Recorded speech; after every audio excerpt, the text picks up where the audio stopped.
Hola, buenas tardes. Welcome everybody to our event today on disability justice and decolonization. My name is Cristel Jusino Diaz. I'm Centro's Director of Research Program and Public Humanities, and I coordinate the Mellon-funded Bridging the Divides initiative. This is another event in a series of events where we explore topics around the questions of decolonization that are Decolonization Study Group has been thinking about for the last year. I am very, very excited to welcome our guests today, Aurora Levins-Morales and Naomi Ortíz, who are going to be leading this discussion on what I think is really an essential subject, disability justice in relation to decolonization. I'm going to introduce our speakers and then they will begin their presentations. First, we have Aurora Levins-Morales, who is an Ashkenazi Boricua essayist, queer, disabled, and chronically ill feminist poet and fiction writer whose work has been widely anthologized and translated. She is the author of 7 books, most recently Silt, Prose Poems in 2019. Medicine Stories, Essays for Radicals 2019, and Kindling, Writings on the Body in 2014, with 2 more on the way. Her work bridges the most intimately personal and the global body and planet, systemic cruelties writ large, and small transformation, recovery, imagination, and hope. She blogs and is financially helped by community at www.patreon.com/Aurora Levins-Morales, and I can share these links with everybody in the chat once I've introduced everybody. And then we also have Naomi Ortíz, who uses they, she pronouns. They explore cultivating care and connection within states of stress, reimagining our relationship with the US-Mexico borderlands, and challenging who is an environmentalist, is investigated in their new collection, Rituals for Climate Change, A Crip Struggle for Eco-Justice, from Punctum Books. Sustaining Spirit, Self-Care for Social Justice, from Reclamation Press, provides informative tools and insightful strategies for diverse communities on addressing burnout. Ortíz is also a co-editor of the forthcoming anthology, Every Place on the Map is Disabled, Poems and Essays on Disability, from Northwestern University Press.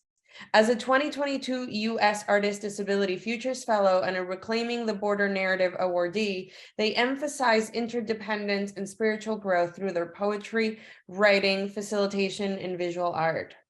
Ortíz is a disabled mestiza living with their partner and cats in the Arizona-US-Mexico borderlines, and you can find out more about them at www.naomiortiz.com. Thank you, everybody who's joined us. And Naomi, I think you're going to get us started, right?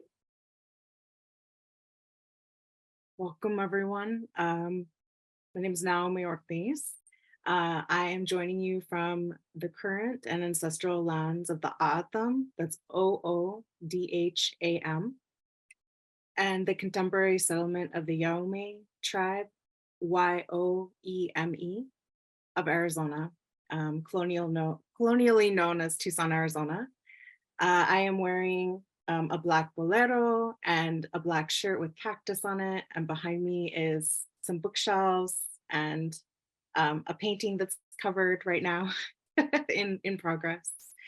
I was going to start us off with talking a little bit about the legacies of political thinking that disability justice is either responding to or built upon. So there's a couple of points that I'd like to talk about and I think are important to touch on when we're thinking about disability justice, because this is part of a long legacy of disability organizing, activism, and community and culture. The independent living model picked up steam in the 1960s, and people were trying to advocate for resources that paid for them to live in nursing homes to instead be diverted to support disabled people to live in their communities. The goal was to be able to hire people to provide personal care support so people could live in their own homes or with their families instead of institutional settings. For disabled people and disability community organizers, this was a very overt and political act of self-determination. We wanted control over our own lives and futures. A really powerful component of self-determination is also legitimizing the dignity and right to failure. Society, both then and now, says disabled people don't know what's best for them, or for us. And the independent living model actually challenged that we do know what's best for us. We just need support to make it happen. So historically, this was a focus that shifted a lot of movement activism towards rights: the right to education, the right to work, the right to participate and in the communities that we live in. Like a lot of rights movements, the goal was physical access to structures and modes of work and governance set up by colonizing occupiers and reinforced by capitalism, which is the system of making money and paying money to live. So during this rights movement in the mid 1990s, the Americans with Disabilities Act went into effect at the same time as a new model of thinking came about. And this new model really emphasized that disability was caused by an inaccessible society, which later this concept was really sort of, I would say, deepened, broadened, challenged a little bit. There's a couple of things I want to talk about from the social model of disability. One is challenging the idea that disability is bad. Within the social model of disability, disability is just defined as part of diversity. Now, people have individual experiences of disability. Disability can definitely suck sometimes. So people have their own experiences of what disability means to them. And additionally, disability can be a consequence of violence that happens. So this model of disability political thinking isn't saying we shouldn't work to address violence that might cause disability, but it's pushing back against the idea that disability itself is bad. Before I transitioned to writing full-time, I worked running a national disability youth organization. And part of my role as of the director of that organization was to support young people to address their own internalized ableism. I would have adults contact me all the time with the best of intentions of wanting to support young disabled people to advocate for themselves in school settings or in their life. And they'd be very frustrated because the way they saw it, young disabled people, didn't have the tools or the gumption or whatever to speak up for themselves.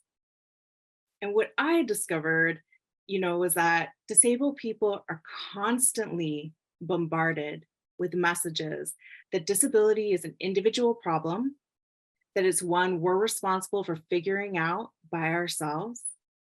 If we can't figure it out by ourselves, then we're supposed to apologize and negotiate for our inclusion. We're told that we are to blame for our exclusion and segregation. So shifting this internal belief that disability isn't bad, that it's just a natural part of human diversity, shifted everything for these young people, because all of a sudden they didn't need to apologize for who they were. They could instead be like, why aren't you expecting me? I'm part of the diversity of this community.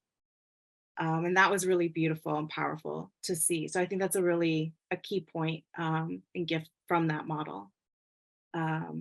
And the other part of the social model that I wanted to touch on is that the people who know what is best for disabled people are disabled people, not experts, doctors, professionals.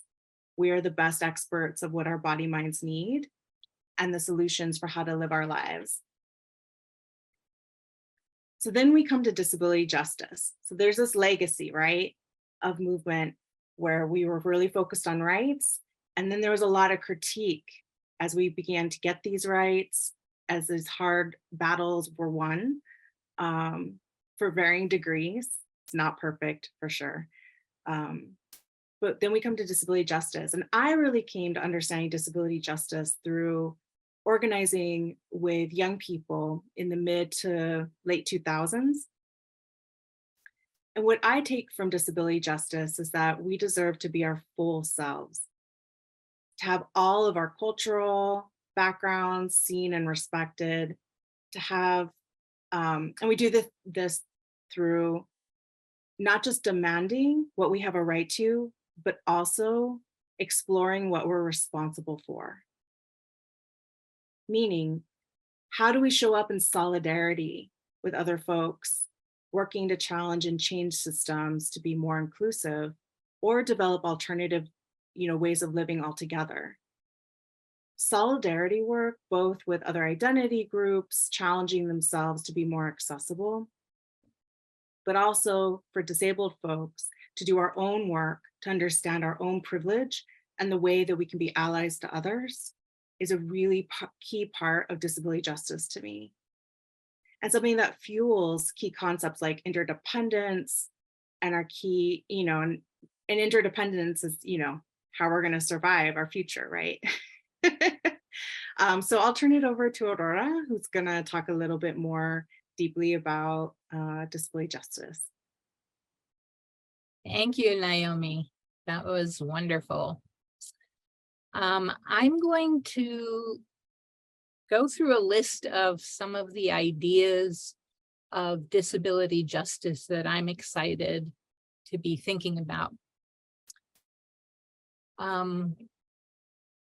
As Naomi said, the social model of disability started to change the emphasis about what the sources of disability were and our definitions of disability. So I completely agree that anything that we call disability is part of the vast variety of human beings. But disability, in my mind, is different from the challenges that we face with our bodies. That disability is not a physical condition, it's a social condition. And I'm going to give you a couple of examples, because it's also a condition that changes with the context. In Maricao, where I live, in my childhood, there were developmentally disabled adults who were full participants in the rural agricultural economy because the work was not organized around standardized speed. People could work at their own paces and capacities, and there was no incentive to institutionalize people, to send people away. They were not considered obstacles to coffee production because of the nature of the work. If you're looking at assembly line work, it's based very much on uniform speeds and standardized movements, and is much more difficult for people whose bodies can't comply with that. And so it creates a category of disability that's really rooted in economics. Another example of context being everything is Martha's Vineyard, an island off Massachusetts that was geographically isolated for a long period of time. And there was a lot of intermarriage. And so there was a concentration of deafness in that community. And everybody spoke a variety of sign language specific to Martha's Vineyard, hearing people and deaf people. So there were not communication barriers that existed between hearing and deaf people. And there was no societal pressure creating disabling conditions around deafness. a generation after the isolation ended, people doing oral history work in that community would ask if a particular mayor or community leader had been deaf or hearing, and people couldn't remember because it didn't have a significance in terms of the degree to which people could participate in society. Disability is contextual. The social creation of disability is contextual. I'm also an example. I'm a writer and a public intellectual who cannot work a standard job, who cannot be in a university. I can't produce books at high frequency. I can't go on book tours. So even though my writing is highly valued by many people, there is no social mechanism for me to earn a living from it. My body doesn't disable me. The way society organizes the kind of work I do around specific kinds of markets is what disables me. So the real question is, how would society need to change for our differences and our diversity to not be disabling? My current working definition of disability, and there are many useful definitions, is people who are unprofitable. Something about us creates an obstacle to efficient extraction, which relies on work being standardized. Most of the programs aimed at helping us often have the goal of making us profitable, productive members of society.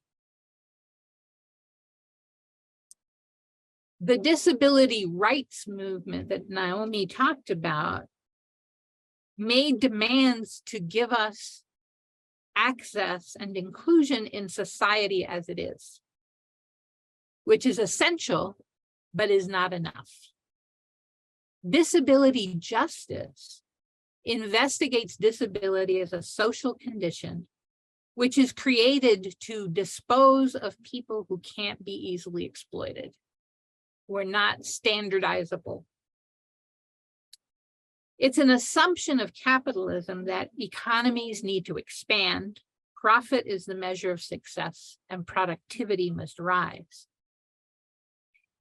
Disability justice looks at the difference between being profitable and valuable, questions assumptions about what productivity is and whether we actually need more of it, and looks at the variety and complexity of human body minds as an asset, not an obstacle.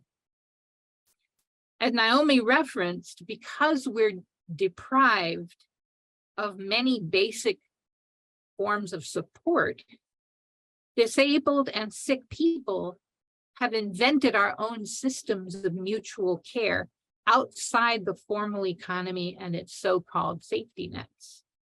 We understand how to work flexibly and effectively in groups with many different capacities and needs.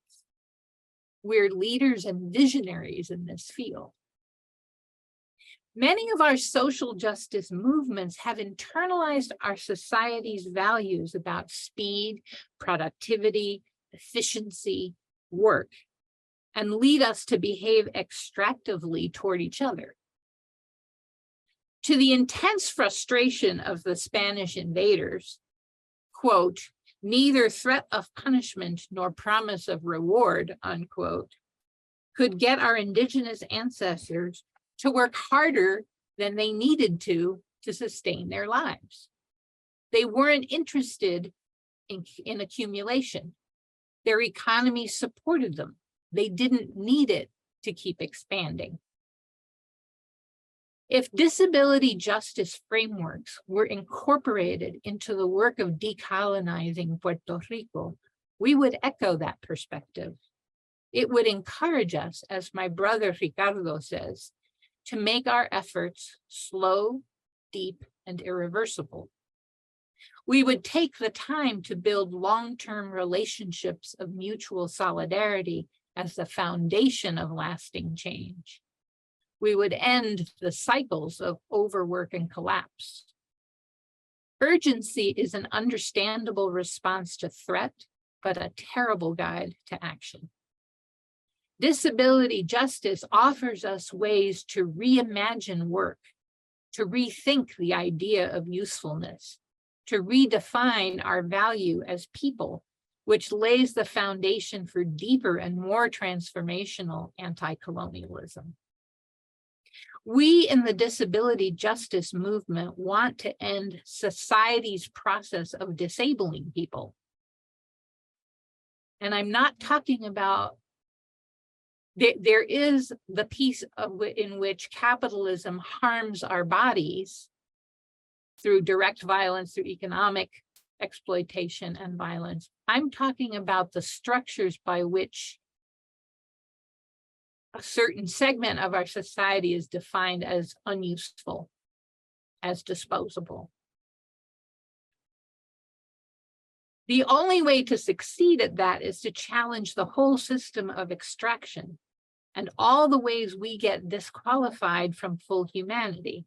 So disability justice has to address the interlocking systems of sexism, racism, classism, et cetera, et cetera. It doesn't work as a single issue movement. Bodily sovereignty is the root of all sovereignty. If we fully incorporate disability justice into our anti-colonial work, we will stop sacrificing our bodies in the name of social justice abstraction. We will have much more sustainable movements, treat each other better, and create much more consistent and durable change. In the 1970s, when we were fighting a huge copper mining project in Adjuntas, Puerto Rico, some people used the slogan, Puerto Rican mines or no mines. They imagined that if we owned the mines, the public health and environmental damage they caused would be acceptable.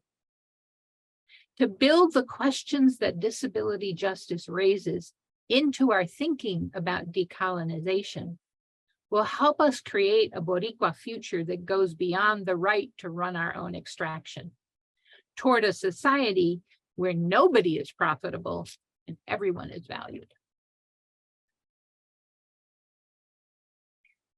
So that should start us off.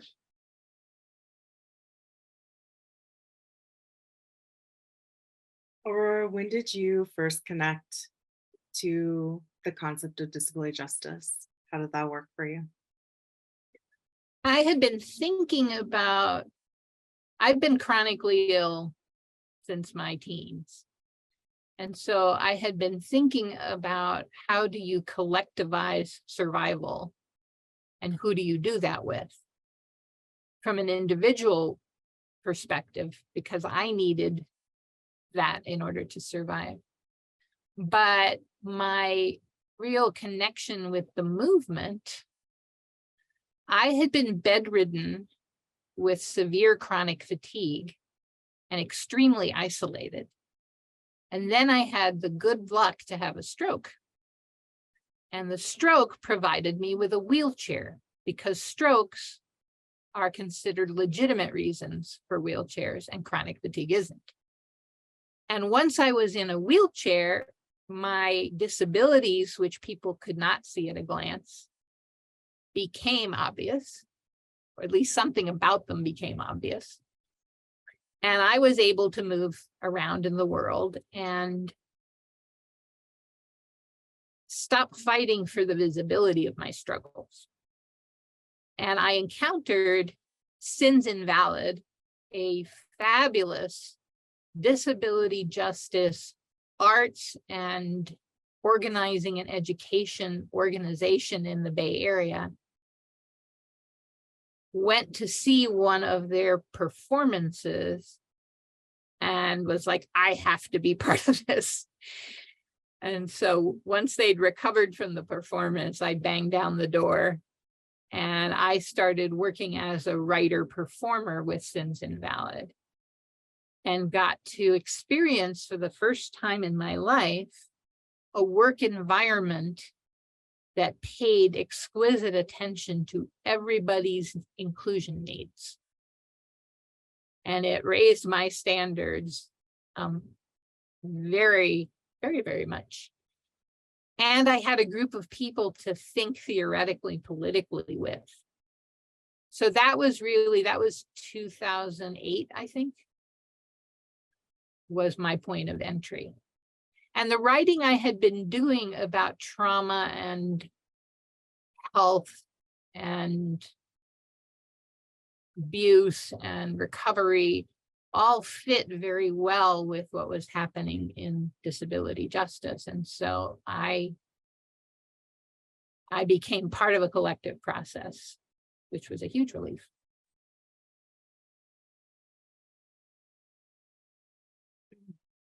Yeah, I really came to disability justice in a really different direction.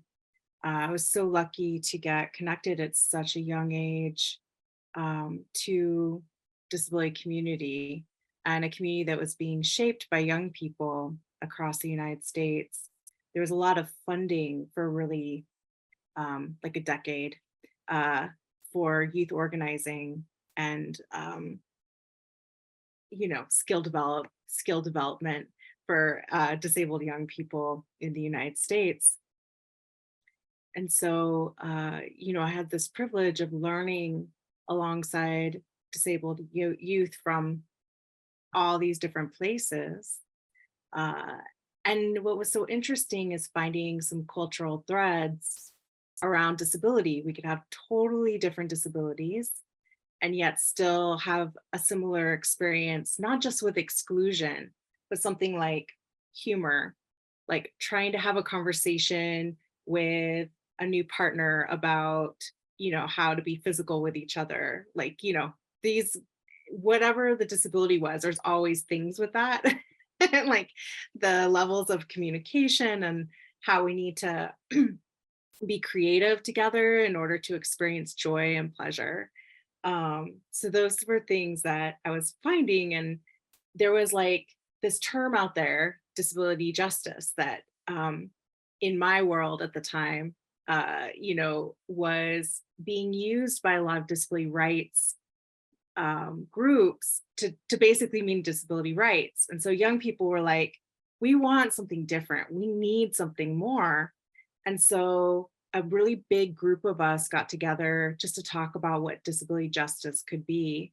And we came up with some ideas. And one of the things that I thought was so beautiful from that was, really identifying that it has to be cross disability, and that self-care and doing our own work and safe spaces, meaning that we could show up and bring all of our cultures into one place together, had to be part of that space. Mm-hmm. One of the things that was so cool about being exposed to that and then working with young people at the time was my opportunity to show, this really diverse group of youth that I was working with. It was about, there's 2 different leadership bodies. In total, there was about 24, 25 young people.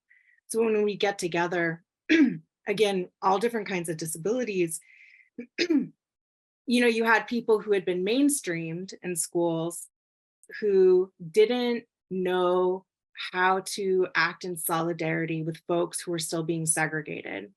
Mm-hmm. Often folks with intellectual disabilities or autism, other kinds of disabilities. Mm-hmm. And so what was so cool was like trying to model, all right, we have to go at a pace where everybody understands what's happening. And I'm going to ignore the snickering and the laughing, the discomfort of acknowledging our own vulnerability. And we are going to do this together as a group. And by the end of like a meeting, a day, there would be, not only did the folks who were segregated understand what was going on, but they also listened more and contributed more. And the folks, you know, who maybe picked things up quicker were like on board with like giving accessible explanations. So, I mean, this practice of going at the speed of whoever's in that room is just so uniquely disability justice and disability to me, and disability culture. And it models how you build solidarity anywhere. Because if you are committed to going at the pace and in the way that whoever might have the greatest struggle in that moment can participate fully, it's applicable to all kinds of groups. You know, who is it who is speaking less and why? Who is it who's having trouble following the discussion and why? So disability justice awareness, the capacities that we've developed are applicable across all kinds of movements. You know, I sometimes think about what the labor movement would look like if disability justice was at its center. That it wouldn't be about fighting for slightly bigger crumbs of a very bad pie. It would be questioning the nature of productive work. We actually live in a moment in which we're producing way more than we should be. What if there was less productivity and more engagement? What if it was economically feasible for people to spend more time brainstorming futures and building relationships and creating in innovative ways rather than the ways that we measure productivity under the current system? What if we look at decolonization in Puerto Rico as dismantling everything that disqualifies anyone from full access? I recently gave a paper a talk in which I thought about what it means to dismantle our current concepts of ability.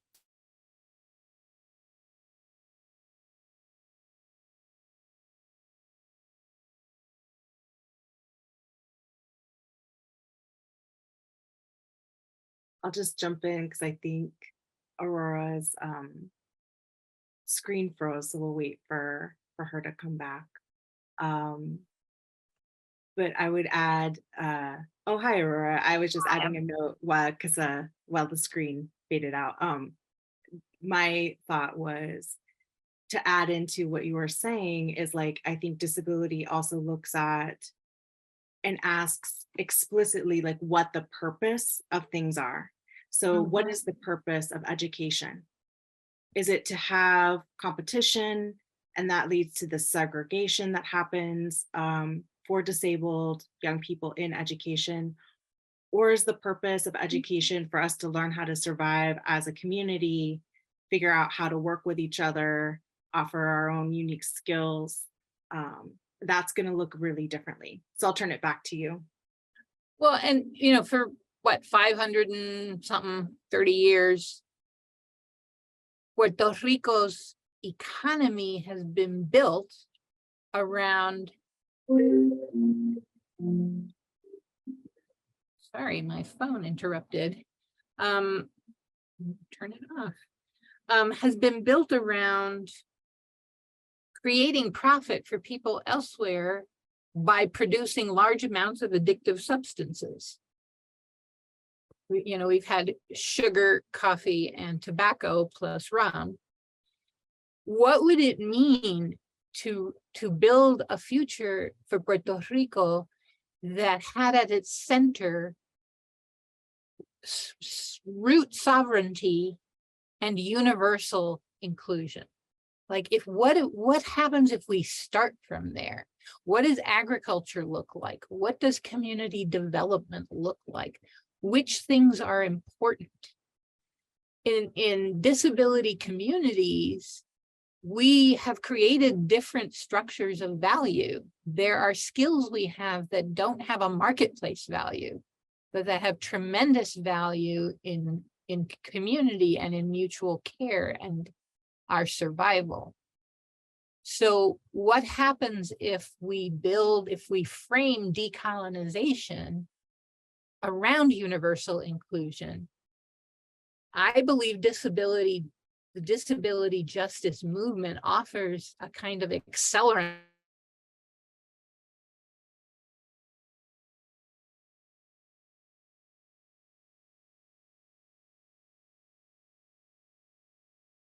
Just pausing for a minute. Again. This is Wi-Fi in Mexico.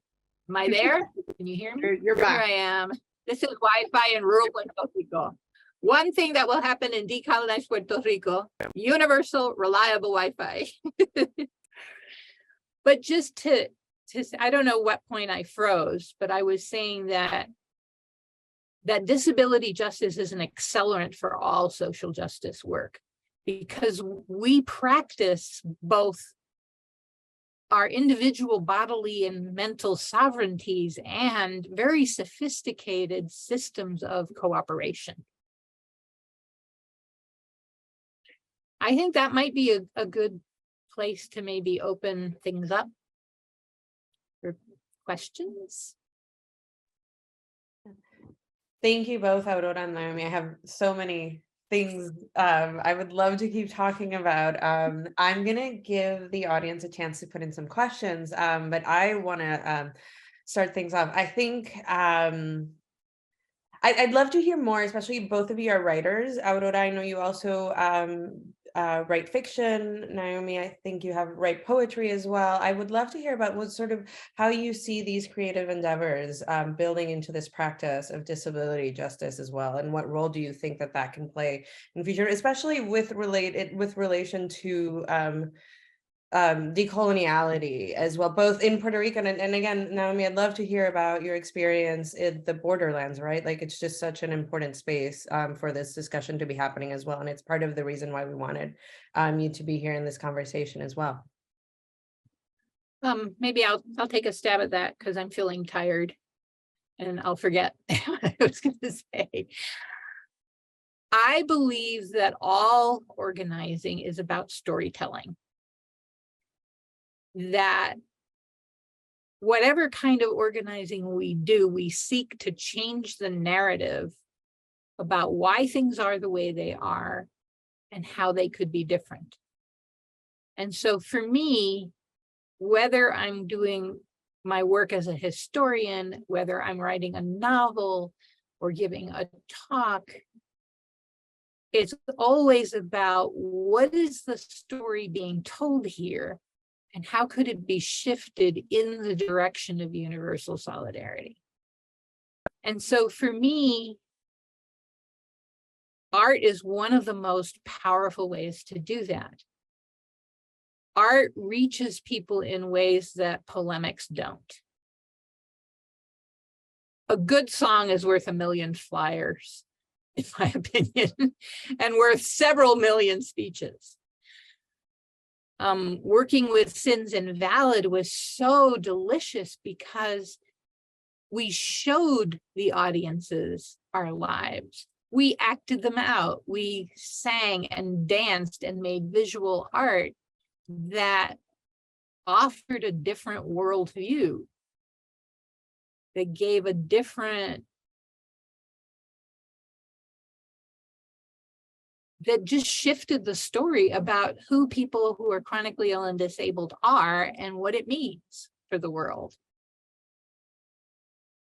So that's the short version of a whole book. Y tú, Naomi.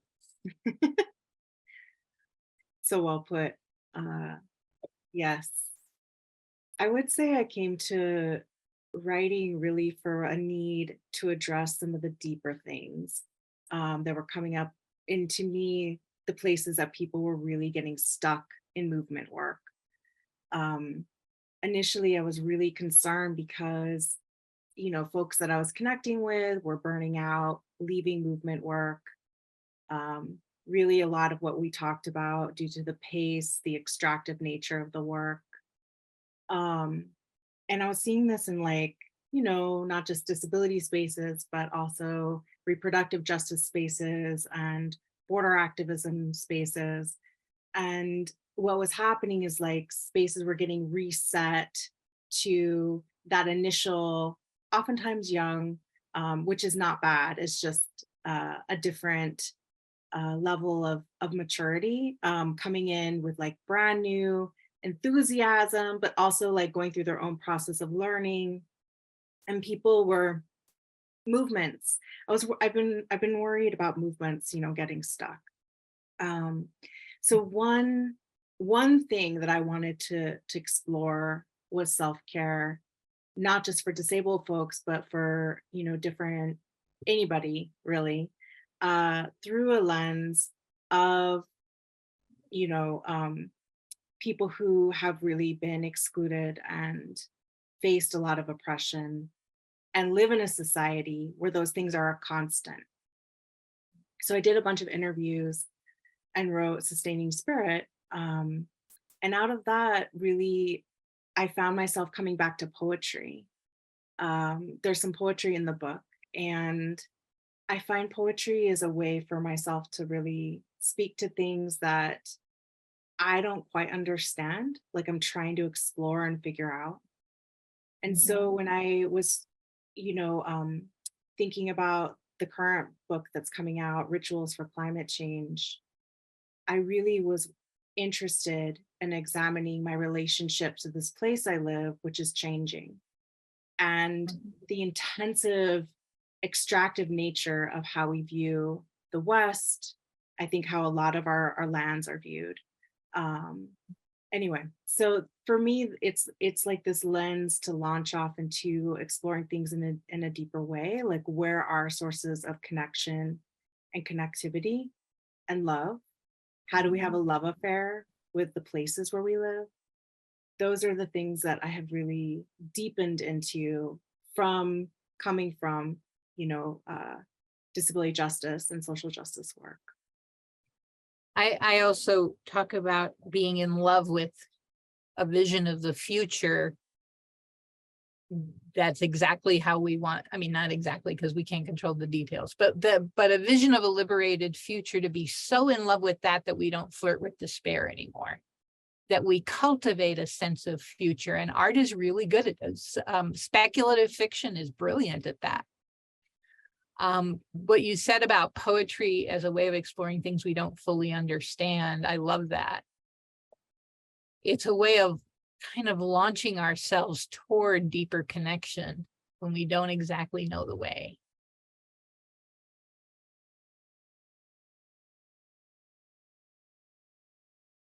That's really great. Just again, just so much to think about. And I hope we get a chance. I'm encouraging everybody to ask more questions. I can keep asking them because I have a lot. So I'm just gonna keep going. I think, there's any more. There's a question. Do you see or feel any difference regarding the treatment of disabilities in Puerto Rico versus, I guess, in the mainland USA? Aurora, that probably would be a question for you. I don't use the word mainland because I don't think that land is any more Maine. So I'm just going to say that. I've only been back in Puerto Rico for 3.5 years, and I live in a very remote community, way up in the mountains. So I can't speak to general conditions in Puerto Rico. My experience growing up here in a less mechanized, less industrialized place was that people were way more relaxed about disability. I don't know to what degree that's changed in other areas, but I remember my father going to a local gas station and somebody having an epileptic seizure, and the other guy saying, "Oh, don't worry, he'll wake up in a minute." When I've had seizures in public spaces in the States, my life has been in danger. Often police are called. Epileptics can get handcuffed face down and suffocate. So there's much more of an attempt to control unruly bodies than I experienced certainly growing up here. People were just more relaxed. There were disabled children who kind of lived in many houses, were in and out of different places. There was a developmentally disabled orphan who was raised by the whole community and lived with different families at different times. So there was not, the institutionalizing of disabled people was certainly less common and less developed here.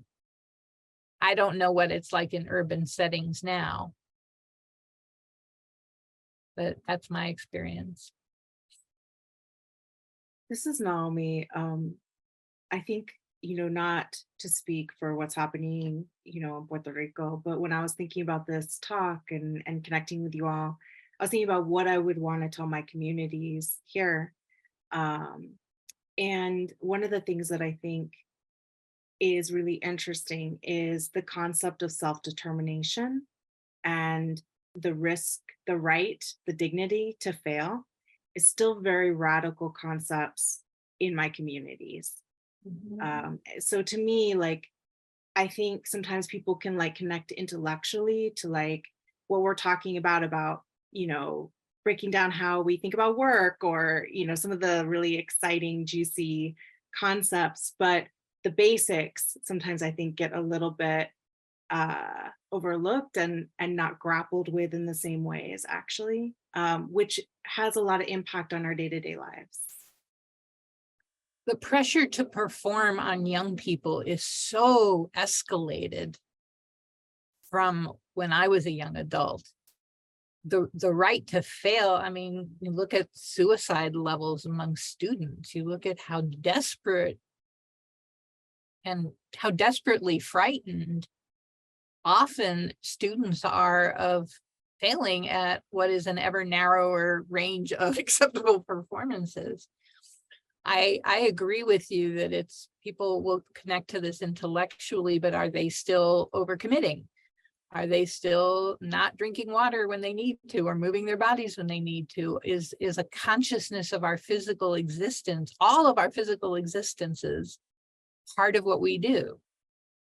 The pressure of a sense of urgency and of all the ways we've internalized performance standards that we actually have to systematically and collectively uproot those and start creating a different culture.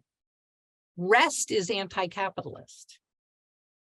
There's this wonderful, the NAP Ministry project, and there's now, I've forgotten the title of her book, Rest as Resistance, Rest as Resistance.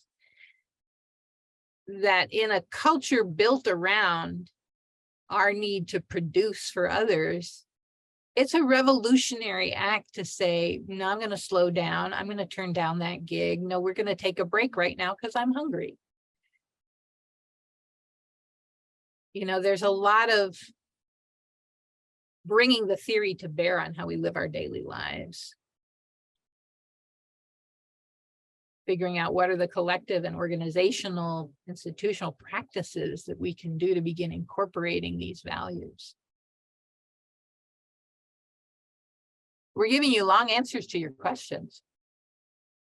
No, these are great. I think we have time for one more. I don't see anything in the Q&A, so I will ask one of mine. I would love to hear more about the right to fail. I think it is just such a provocative context, but I think Aurora, and it's not the first time I've mentioned this from you. I'm really struck by when you say we have to be slow, deep, and irreversible.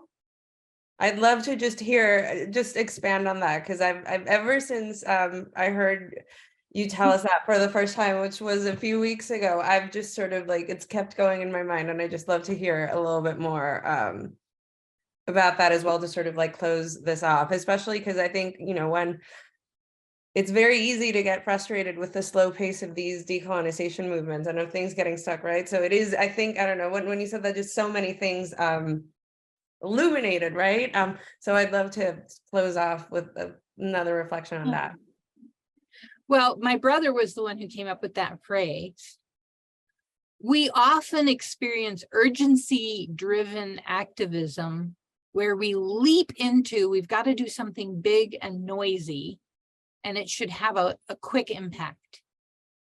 But change that lasts has to have roots. It has to be rooted in relationships. It has to be rooted in lived experience. So I'm going to tell you a story about my brother. A bunch of years ago, he noticed that they were a couple of years before the 150th anniversary of the Minneapolis Police Department. Instead of saying, let's launch a police abolition project, he organized a lot of conversations, initially one-on-one, and got together groups with others, got groups together who were who had relationships with the police, either by being heavily targeted by them or having to work with them in some way, and spent 2 years doing an in-depth performance review of the last century and a half of the Minneapolis police. And they developed a report that incorporated artwork and performance and storytelling, and really deeply thought about alternatives to policing. What is it that the police do that others could do? What is it the police do that no one should do? And so at the time of the murder of George Floyd, when there were loud calls for police abolition, people would say, well, yeah, but we don't have any models. It was like, well, actually, we've been talking about this for a couple of years. And what they had was something very rich and full of answers to frequently asked questions and all kinds of very creative, art-driven ways of retelling the story about what police are and should and shouldn't be. So taking a few years and really building relationships with a lot of different constituencies who cared about the issue was far more effective. You know, we have to think about what's the deeper story we want to change, and changing that takes time and it takes relationships. So thinking about, you know, social changes, social justice has always been urgent. Hurrying isn't going to make things change faster. Doing it right is more important than doing it quickly. Lives have always been at stake. So how do we have a kind of historical long view and understand there are things that need to happen to save lives and transform society? Where can we root most deeply and build the strongest relationships to think together about the most creative and diverse ways of tackling the problem? When you make it slow and when you aim for the roots, then you create things that are much harder to undo. Punto. That is an amazing way to end this webinar. Oh, yeah. No. After the punto, because it does link to the right to fail. Making mistakes is a critical part of that process. Making mistakes is way more creative than not making any. How many people have had a relationship with someone really deepened by making a bad mistake and cleaning it up? You get way closer than if you'd never made a mistake in the first place. So we need to give ourselves the room to make mistakes as part of a creative process of reimagining the world. So that's my attempt to loop in the dignity to fail bit. Now I'll say punto. All right, we're out of time, but again, I want to thank everybody for joining us, and just a huge thanks to Aurora and Naomi. This really was just a really spectacular conversation, and I hope we get to continue this, you know, in other events, because again, I think it is really crucial to our work and our thinking about decolonization. This video will be up on Centro's YouTube and it'll be on our website. We'll be able to share it with, I already have a very long list of people I'm going to share this video with. So I hope you do too, so others can also appreciate this wonderful conversation. All right. I also just wanted to thank the interpreters. Yes, always. Right. Have a great day.